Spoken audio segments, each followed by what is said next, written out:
Bam.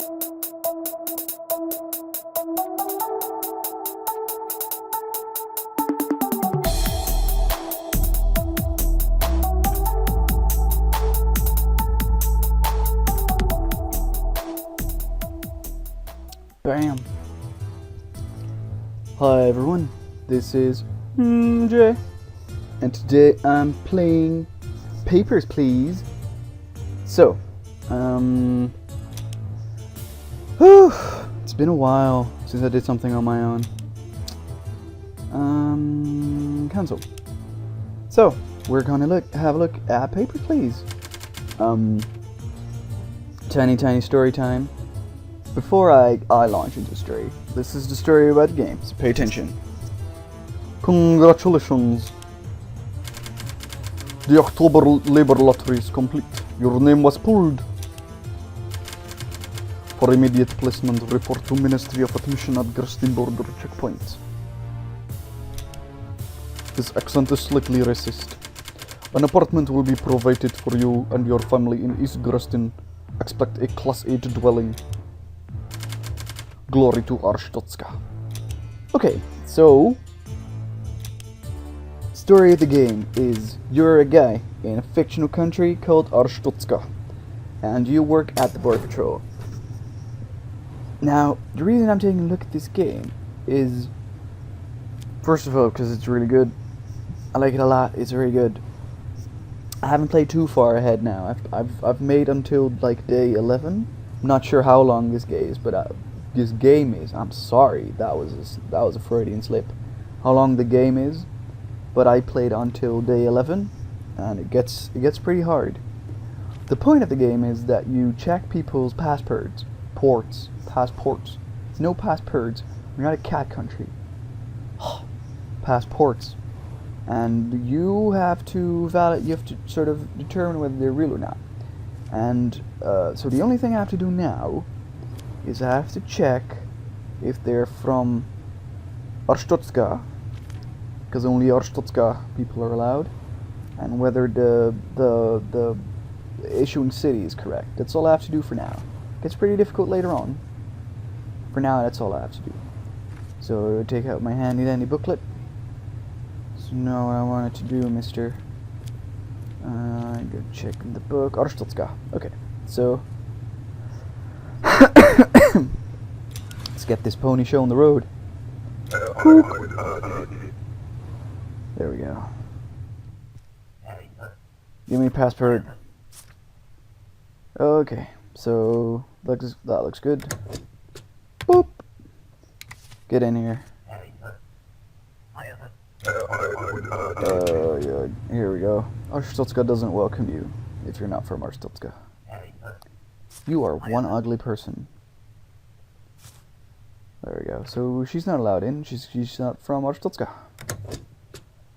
Boop. Out of here. So this is pretty funny. I notice this every time I play this game. Is that it's actually easier to deny people entrance than it is to allow them entrance. Because the allowed stamp is actually, or approved stamp in this case, is actually a lot further away. So that means you have to do like a lot more effort actually just to allow people into your country, which is pretty weird if you think about it. Hey, get out of here. There we go. You're from like Pyongyang. You're back to North Korea. Out of here. Gosh, that's been only. So apparently this game plays in like the Soviet era, I think. Okay, you're a weird guy. There's mistakes open this checkpoint. Foreshadowing? But anyway, so apparently you play a border patrol agent in like Soviet era, like I don't know, countries. And if you look at what the names of the countries are, it sort of gives that away as well. We'll have a look at it later on. Not this part probably, but like Kolecha, which could be sort of Mongolian, I guess. Not sure if that was ever part of the Soviet Union, but it is in that It is near Russia geographically. More closer to China than Russia, but close to Russia nonetheless. There we go. Oh, yeah, Arstotzka is a place. Okay. Whew. So, you get 5 credits, like that's 5 money, for every correct passport you stamp.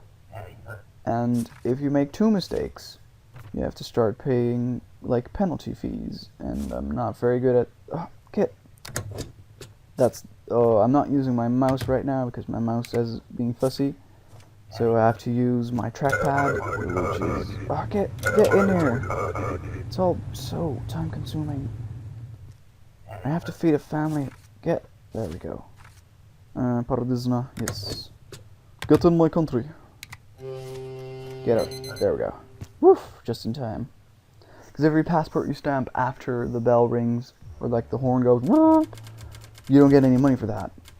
So that sucks. Anyway, so this is also a cool mechanic of the game. This is, at the end of the day, you go home, and what actually happens is that you have to manage your family, basically, like your finances and your family. It's pretty cool how that works. So, right now I stamp 10 passports, which means I have 50 credits, or 50 monies. It says dollars here, but I think they're called credits in this game. So I have 50 credits. And then I save 30, because I had 30, apparently. Not that poor, I guess. And so I have to, every day I have to pay 20 credits to make rent. Which works daily here, I guess. But, you can, this is pretty cool, so you can choose not to eat and not to, like, give your family, or in this case your wife, your son, your mother-in-law, and your uncle, like, warmth to save money. And later on, like, this becomes a really big part of the game because it gets harder and I don't get smarter, which means I'm going to mess up a lot and not have a lot of money all the time. So I'm barely getting by, and so there's going to be points where I just have to go like, okay guys, no food, no heat, just go and just go die.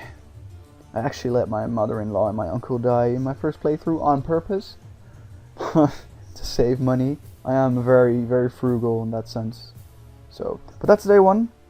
See you guys for day 2. This was Dre. See you later. Bye.